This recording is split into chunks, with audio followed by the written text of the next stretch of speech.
And the streamer, I think, don't need to mute and unmute yourself. Probably. Yeah. You guys want to try to join? I'm the only one in here right now. I'm trying to join. Oh, hey, what? Okay, cool. So I can play.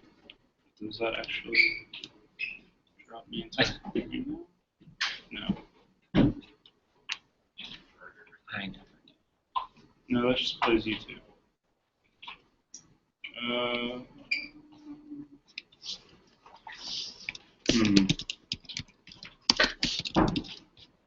Do you have this is how to use this?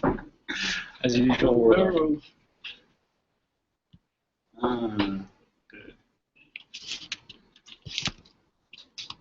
Let's start it. This is yours. Oh, is it? Yeah. Did I leave it here? Yeah. Last meeting, I think. It must be somebody else's that left it here. Sure. I don't have one that'll I think fit he's this. the one that showed up last time. Oh. I wasn't here last month. I did it remotely. Well, last time you were here, I know this was left Oh. behind. If it's not yours, I can just keep it here. They keep it until Okay. it might be some- Am I? Brian. I am So I'm broadcasting. smiling momentarily. There you are. So that's. Everyone, we're trying to figure out how to get everyone to join. It never. Oh, we got a viewer. This is. So I'm viewing, but not.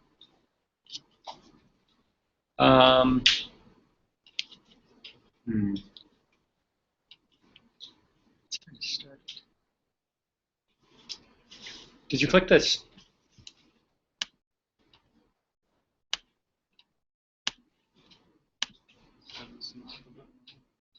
So if you click the start, did you go back to click the start button? Not. No, there isn't. What? Blazes. So Hold on. This is what I get.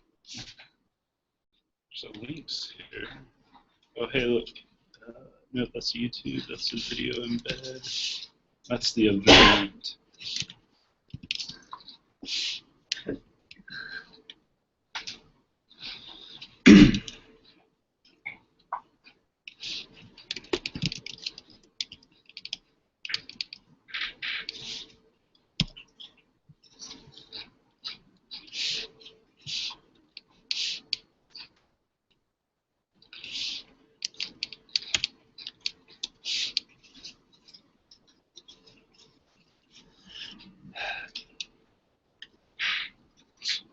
Oops.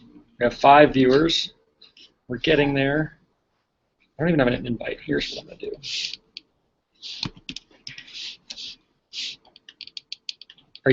Who are you signed in as? Like, 'cause you have like 2 or 3 accounts, right? Yeah. How to join on RC. There we go. Answer. Just All right. watching it. Did you get something? Yes. I think maybe you were logged in as wrong. Make sure you're in. That could be. Can other people join it, or is it just? There are many viewers.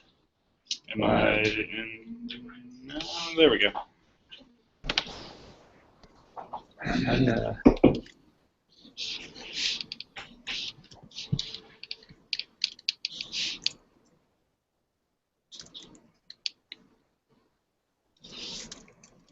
I just invited the whole wide world. Great. Unable to invite public or extended circles. It's fine. One with people you ask questions. Video or they can post questions. All right, everybody. So can you stop for just a second? So keep swapping back and forth. All right, so the there we go. I invited the whole wide world, so hopefully that'll work. We're continuously trying to learn how Google Hangouts on air works, so that hopefully worked out. If you're going to ask questions, please use the event page. So you hopefully found the whole Hangout from the events page. Use that for questions, and then we need to write EX Hangouts. Good job, Alexi. Use that for questions, and I'll translate over to James here. If you have any problems hearing or anything like that, let us know. It will be broadcast at the end on YouTube, or available or recorded on YouTube at the end. I'll send those links out, as well as getting up next month's list of speakers and things along that line. So hopefully everyone has been able to join at this point, or at least see what's going on. And with that, I'm going to hand it over to James, who's going to talk about command line apps in Elixir. And I'm going to mute myself. I'm muted. Okay. Yeah, start up screen sharing here. Okay.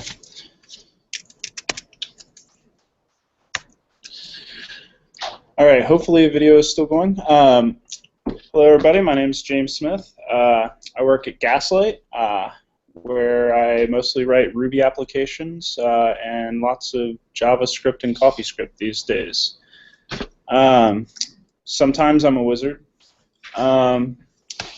but mostly lately I've kind of been an alchemist. I've been enjoying Elixir. Ryan Cromwell kind of introduced me to the language several months back now. Yeah, and he showed me Dave Thomas's Programming Elixir book, and I felt like I was in the early days of Ruby again. I was just immediately drawn in by how elegant the language was and how powerful it was. And so I've been playing with Elixir, and I've been writing small little apps where I would normally use Ruby to script things, and that's kind of what I wanted to talk about today. So when I tell people about Elixir, I usually hear something like this. I'd love to check out Elixir, but I don't really have a problem that's big enough, or something that Elixir is well suited for. And what they're really saying is, I don't want to kill a mosquito with a cannon. Personally, I say nuke it from orbit. It's the only way to be sure. I think we need to start. I think we're looking at your page, Ryan. Oh. Oh no. Can you? Well, that's probably an improvement, really. But How about now? What's it look like now? how about now? I don't know. Can they see my screen? Or? I don't think so. Oh no. All those jokes, run. Okay. This is now, not. People just look at Ryan for 40 minutes. I mean, no one's left, so it's a good sign for you, Ryan. Yeah. I don't think so. How do I make you a presenter again? I'm from broadcast.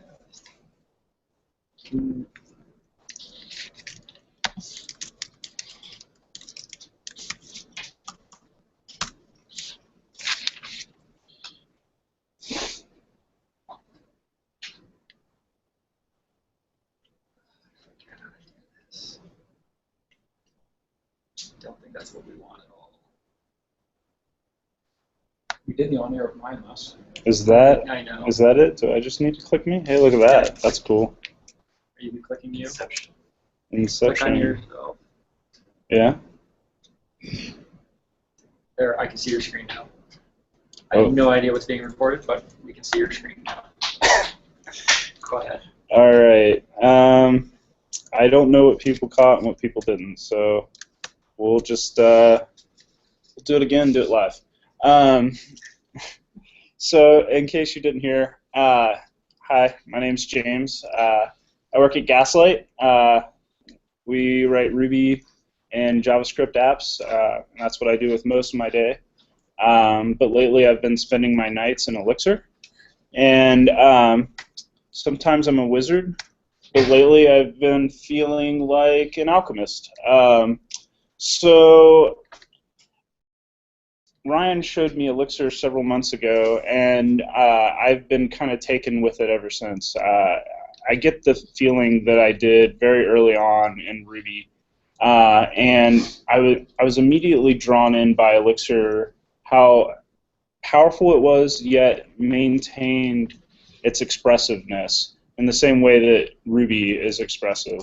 And I found myself writing small little apps in Elixir lately that I would normally use Ruby for. a friend of mine, Jim Wyrick, who recently passed, had a saying that you never really know a technology until you use it in anger. And I've been using Elixir increasingly more in anger to accomplish small little things, and that's kind of what I wanted to talk about today. So normally when I tell people about Elixir, I usually get something back like this. I'd love to check out Elixir, but I don't really have a problem that's big enough that Elixir is well suited for. And usually when people tell me this, what I get the feeling that they're really saying is, I don't think it's right to kill a mosquito with a cannon. So personally, I say use the most powerful expressive thing that you can. Nuke it from orbit. It's the only way to be sure. Listen to Sigourney Weaver. She's a wise woman. One of the things about Elixir that has been really awesome to me is that not only do I feel like it's the early days of Ruby, I feel like it's not the early days of Ruby. There are all these amazing libraries and a standard library that comes with Elixir that you can just leverage right out of the box day one, and it's very early in the language, but it's very mature at the same time, and I've been impressed by that. So one of the first things that you encounter when you're learning Elixir is mix, and mix is wonderful. I feel like if I hadn't had mix when I was first starting out in Ruby, that would have been great. This was before bundler or git or so mix allows you to scaffold a project. It allows you to install dependencies, and allows you to pull in packages from Hex or Git or GitHub. It does so much for you. It's a testing harness. It's a task runner. And it's just a great library. So Mix allows you to install some dependencies, and it has really great support for this, and it has a lot of options. Your first option, which has been a recent addition, is Hex packages. Hex is a package manager both for Elixir and Erlang, I believe. And while there's not a lot of packages right now, I see more and more every day, and that's really cool to see. So to install a Hex package is really simple. You just declare it as a dependency in your Mix EXX file, and I'll show that in a second. But Mix also supports Git or other SCMs, and it gives you a lot of nice tasks right out of the bat. You can list all your deps with Mix deps. You can get only the non-install deps with Mix deps git, compile, update. You can remove all the dependencies. Mix is a lot like Bundler in that it keeps a lock file of your dependencies. And unlock will allow you to either unlock all your dependencies so that you can update them, or you can unlock specific dependencies if you list those out individually. I believe it takes a comma-separated list. So, so how you set these all up is in your Mix EXS file. So down at the bottom in the deps function, I've imported Apex greater than or equal to version 0.10, and that will pull from Hex. If I was going to do Git, the line above in that comment there, you can see I just say Git, a link to the Git repo, and then any tags I want to install. Couple things worth mentioning about dependencies. You can have dependencies of dependencies, and if you're using Hex or Git, this just works right out of the box, no big deal. Mix handles it all for you, which is awesome. But if you have two dependencies that share the same dependency that is being pulled in from source control, and I think I said it handled Git fine. I'm wrong. It actually. So if you have two dependencies that share the same dependencies and you're pulling them both in from Git, you'll get a warning. Mix will give you a warning about having shared dependencies. You can fix this by adding the shared dependency with a override true flag. So I've ran into that a couple times, so just something to be aware of. Mix also allows you to do something called umbrella projects, which has been really cool. Like I said, I've written a lot of tiny little apps that do tasks for things like deleting log files in old repos of code or that kind of thing. And these are really small little applications. So one of the things I've done is bundled them up in umbrella projects, which allow you to run tasks across multiple Elixir apps. So you can run tasks across your apps, you can run all your tests, and you can also, if you have apps that are dependent on each other, you can set dependent order. And the way you do that is in your mix EXS file, you just set the apps path inside of project, I believe. And then you can actually set the order that you want your apps to be in. So that's pretty useful. So I said Mix is also a task runner. You can write really simple tasks very easily in Mix. And I've used this quite a bit, and I like it. So the way you generate a task in Mix is you define a module for your task, and then you set it to use the Mix task behavior, and then you declare a run method, or sorry, a run function. And then you can do whatever you need to do inside of the task, and it's just Elixir code. And what that'll allow you to do is on the command line, you can just say mix and then your task name. Mix will resolve that and run your task. So you can see, you can also have namespace tasks. So if you define a function, or if you define a module, and let's say you want to have a lot of tasks related to your database, you could say define mixed def module mixed tasks, my database tasks do, and then define modules inside of that. So you could have def module cleanup, and then all the tasks related to cleanup inside of that module. And Mix will actually take care of the namespacing for you. So when you call from the command line, you can say mix my database tasks dot task name, so or dot cleanup dot task name. So the other thing that Mix allows you to do is actually, which is great for writing command line scripts, is bundle up your Mix project as an e-script. This is a binary that allows you to run your project on, at least, I haven't tried this on Windows, but it'll work on pretty much any Unix-based system. So that's really handy. A couple of options for that are worth noting. You can set, the way you do that is you set your main module for eScript in your mix EXS file. So you declare your module that's going to do all your command line argument parsing.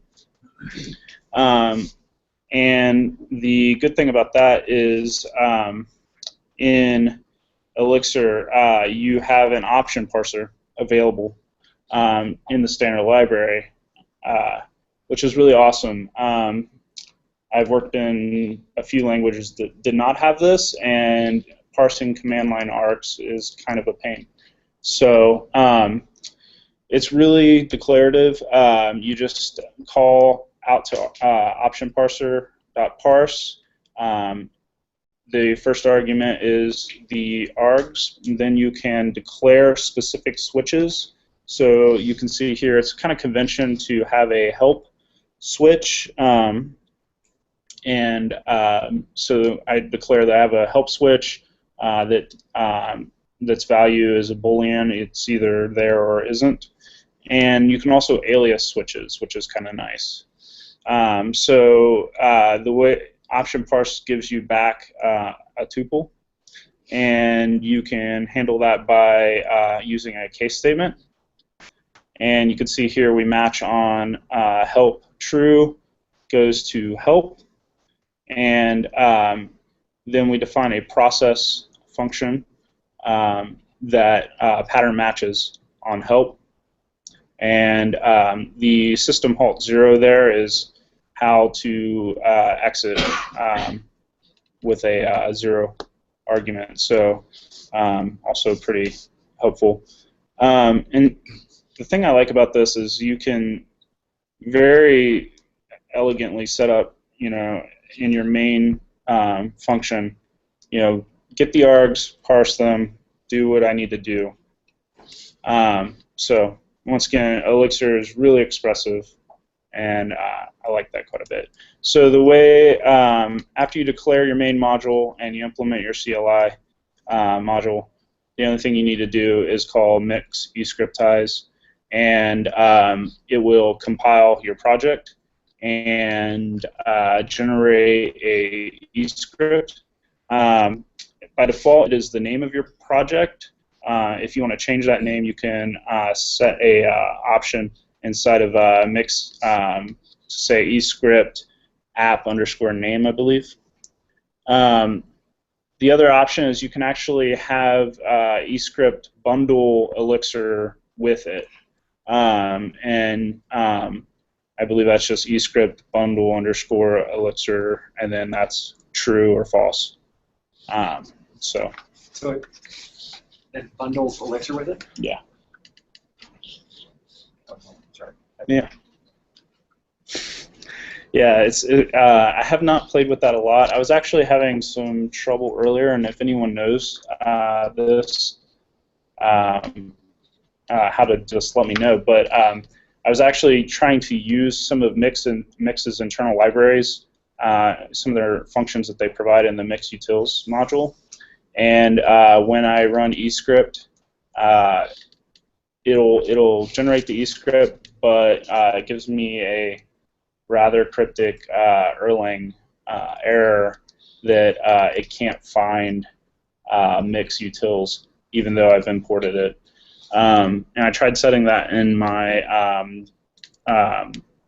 dependencies, and that didn't fix it, and neither did bundling Elixir. So if anybody knows how to solve that, that would be awesome.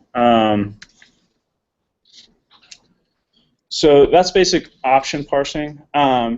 So the Elixir has what you would expect as well for basic input-output.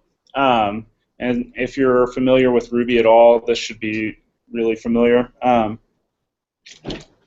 You can use the IO module to puts out strings to standard out, and it also will take an option for sending it to any device. By default, I think it defaults to the Erlang group leader. But you get input the same way you do in Ruby. You call gets. So here we're sending a message with gets, capturing it, and name will equal that. So fairly basic stuff. So some recent things that were added, IO ANSI allows you to do some pretty cool stuff with integrating colors. So I can call IO ANSI red and set my text to red, if I'm going to do like a warning or green. So any of the ANSI escape characters. There's a handy way of kind of putting those in a string there, a second option. We're clearing the buffer, we're returning the cursor to home, we're setting the text to green and bright and saying welcome. You can escape those fragments so that if you need to handle those. Some pretty cool stuff. Reading through those docs was interesting. I've never bothered to learn what all the escape characters do, and there's several, I believe, that are no longer used. But for instance, I'm not really sure what frame does. It's code 51, so if anybody knows that, let me know. But Elixir also has your basic file and path. And actually, I feel like has some better functions for handling file and pathing than Ruby does, really.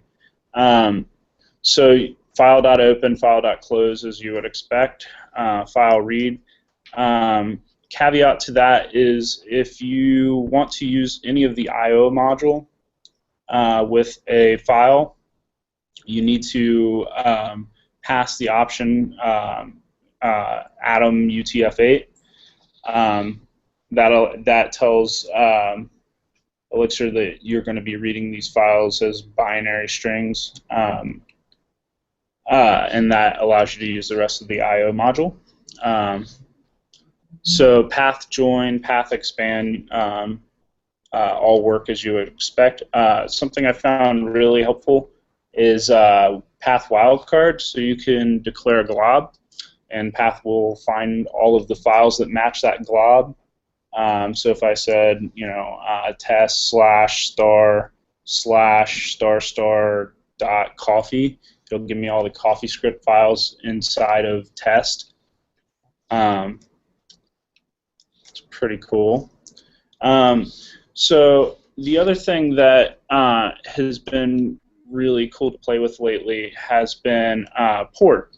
So Erlang has a standard way of interoperating with outside processes called port. And the way it does this is it it spawns a process that connects to the outside process and then handles messages back and forth. And these are usually done through either port drivers or shared library.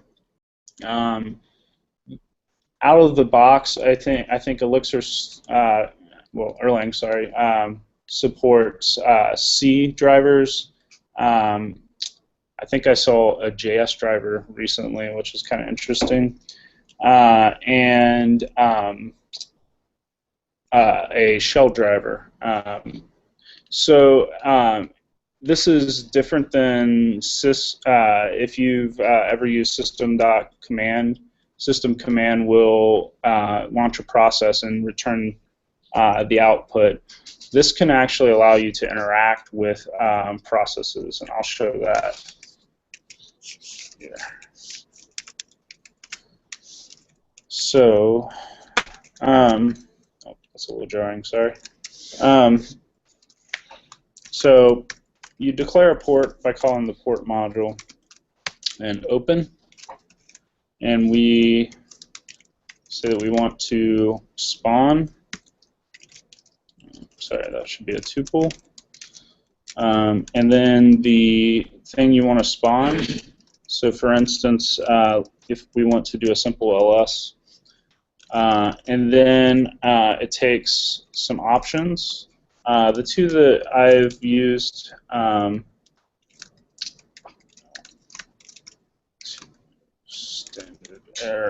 standard IO to standard error, and exit status. That'll tell us, the process will tell us when it exits and return back a message with the exit status. So set that equal port. and we get an argument error.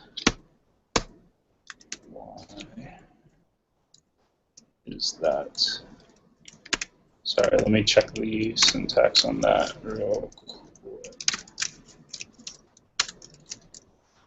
Spawn command. Oh, it's standard error to standard out. That would make more sense. Sorry.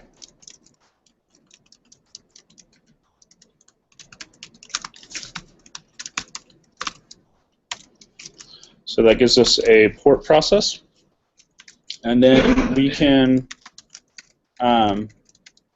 send commands to that. But ls actually we'll see is done if we say process live port, I believe.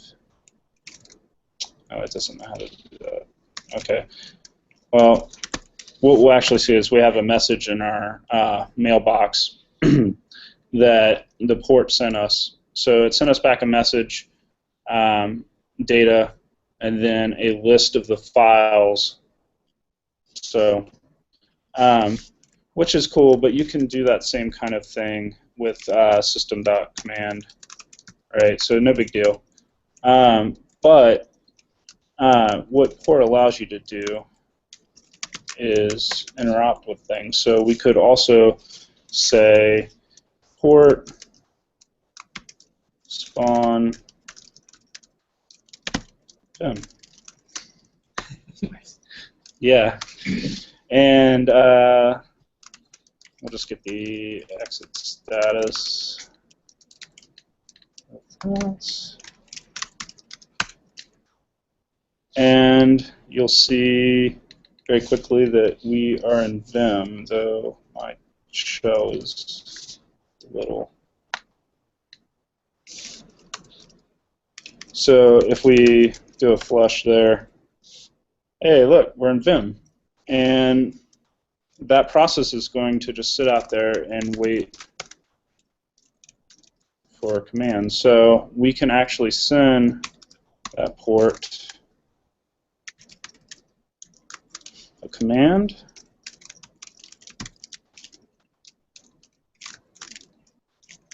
And let's send hi followed by hi Dayton.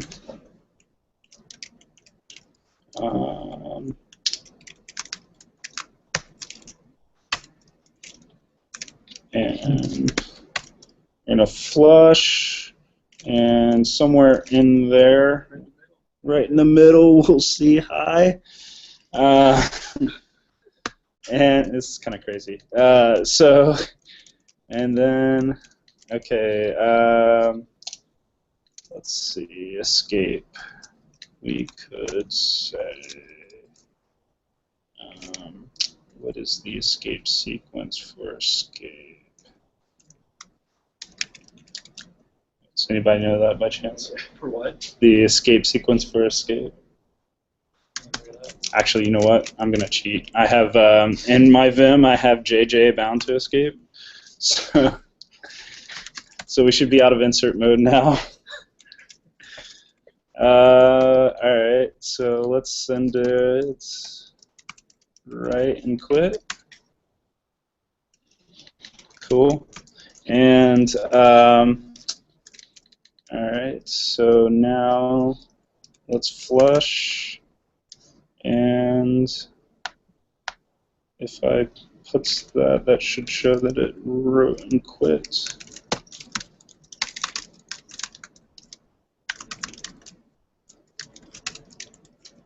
Oh yeah. Okay. So what we should see is, you know what? I didn't set a file name for that. Yeah, so there's not going to be a file there, but kind of interesting. So port allows us to interrupt with outside processes, and that's pretty useful. And plus, you could do some pretty cool stuff, like, for instance, maybe we want to have some fun and write something that plays the game of Rogue. So, all right, let's see. Let's see what our from here to here should be the Rogue level. Oh, actually, no. There it is. So we can see we have 12 hit points, so strength of 16. That's pretty good. So, hey, look at that. We're in a room. So, if anybody is used to playing these kind of games, that shows us a room. Those little pluses are doors. This is very lo-fi graphics. So if you wanted to, say, write an AI that played a game of Rogue, you could do that with ports. Something that I've been playing with, but unfortunately don't have a demo of just yet. So that's pretty cool. So the other thing you need to do is close your ports.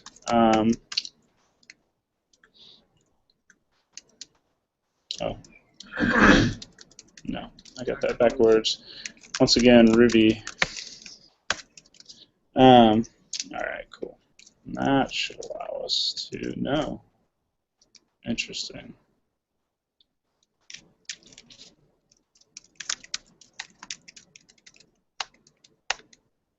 Oh, wow.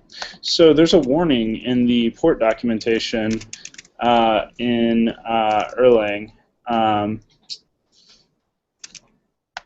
This is Dash, by the way. If you are wanting to find documentation, Dash is great. Let's see.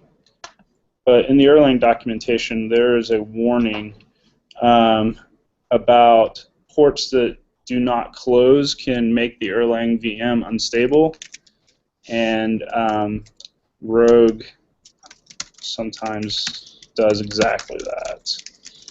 So you can see we have, so we'll kill all rogues. There we go. And that should allow us to get out of that. Okay. I mentioned I've been writing small little command line apps. One of the ones I've been working on recently was I wanted to compile all the CoffeeScript files in a directory to JavaScript and concatenate those. And I'd use other things to do that, but I was really interested in how to do that in Elixir and also doing it faster than I was doing it by doing it concurrently. So I wrote a little library called Homunculus. I should mention the day that I kind of got this working, Rotor was released, so I don't know if anybody saw that, but if you need to compile CoffeeScript, I recommend checking that out. It's much better than what I did. And he does some pretty clever stuff in how he compiles the CoffeeScript. And I hear that it may work with Phoenix soon. So that's rumor. I wrote this little command line app, and it parses, takes a glob, and then hands that off to a watcher. The watcher takes the glob and starts an agent. I don't know if anybody saw in 0.13.3 agents and tasks were introduced. So if you were writing small OTP applications to manage state in your apps, and you just wanted to, put things inside of, say, a hash dict or just a keyword list, and keep track of those as state, agents are great for that. And they basically wrap OTP in a really nice little DSL. So I start an agent, and I'll show that here. You just declare that with agent start link, and pass it a function that sets the initial state, and you can also name your agent so that you can get back and talk to him. So I set an initial state which maps over my files that match my glob, and gives me a key of the file name and the last modified of the file. And then we package that all up and set that as the initial state. Then we start iterating to check for changes to those files, and then we perform a task on them. In this case, by default here, I'm just compiling the coffee script. So we just map over and call coffee script utils compile, and if you look at that file, the way that I do that is I open a port for coffee and set it to compile, and it returns back to me just a string of the JavaScript, and then I process that port so that the port sends me back a message with that. And something I didn't show, I think, in the perform task is I actually use a task. Task is a new way of, if you need really quick asynchronous launch a process, return something, kind of like futures if you've used futures in another language. So here we're launching the compilation of the coffee script in a separate process, and then looping over the PIDs that it returns and calling await.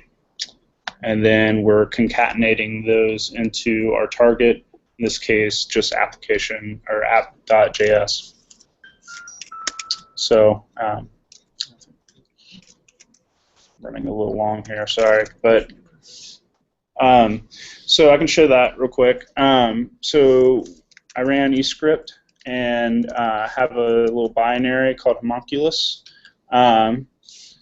that will take my glob, and we can see here my cores are a little busy, but not too bad.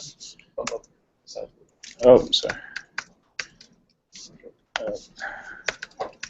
So we're waiting and watching for CoffeeScript or for CoffeeScript files to change. So you want to add some other key and set the value in one of those.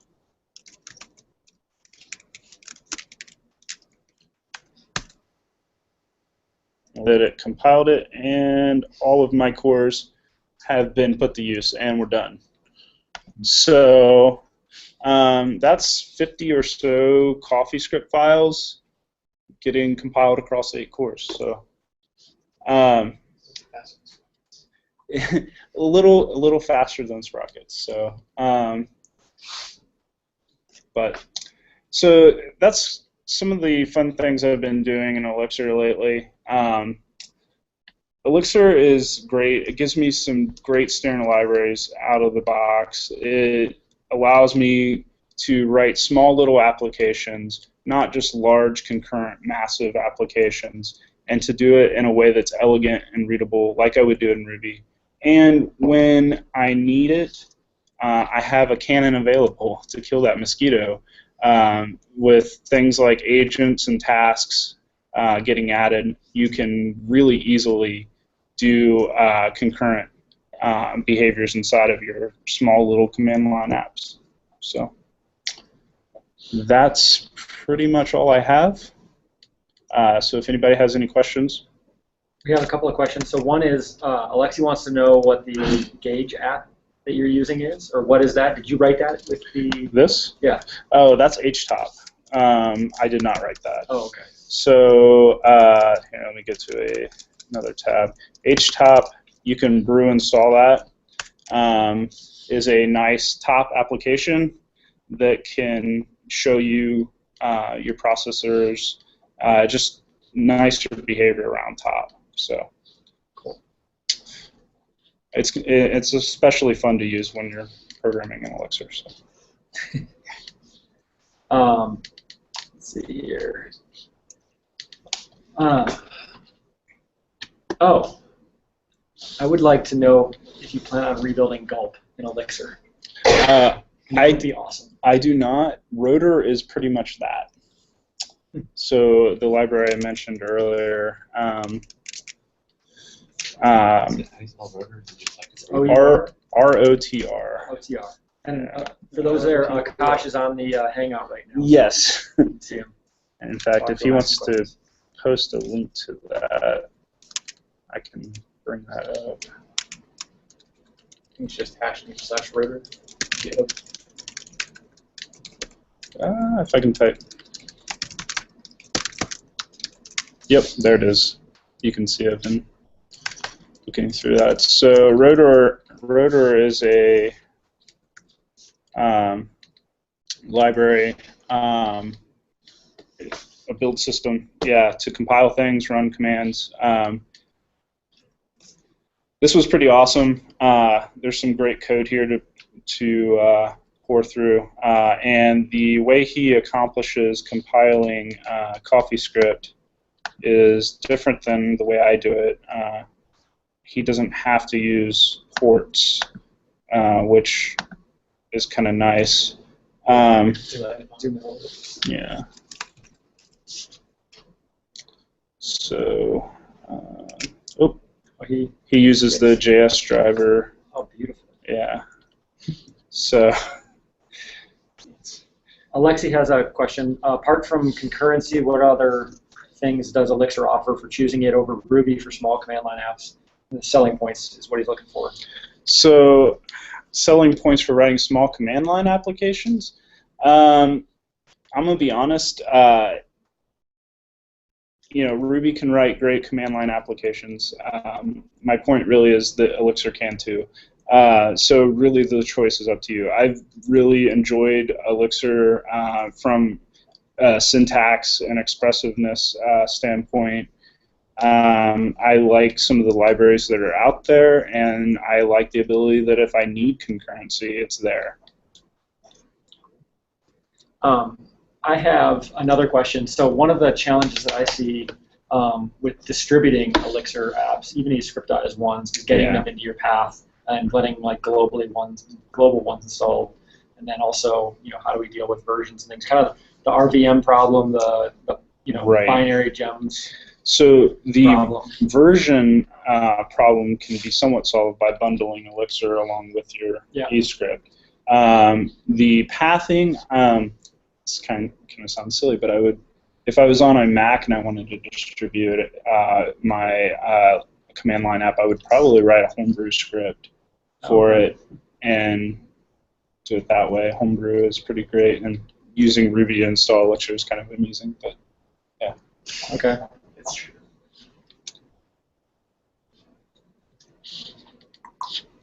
All right. Do you have any others?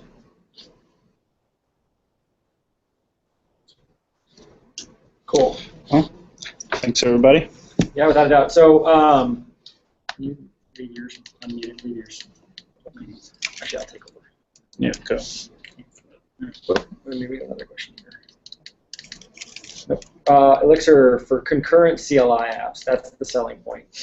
Gosh, that's there you go. I like it. It's stop having to use Node to replace Ruby for command line tools because you want speed, and if you want the concurrency, well, now you got Elixir. For sure. Eventually, we'll have Swift, right? All right.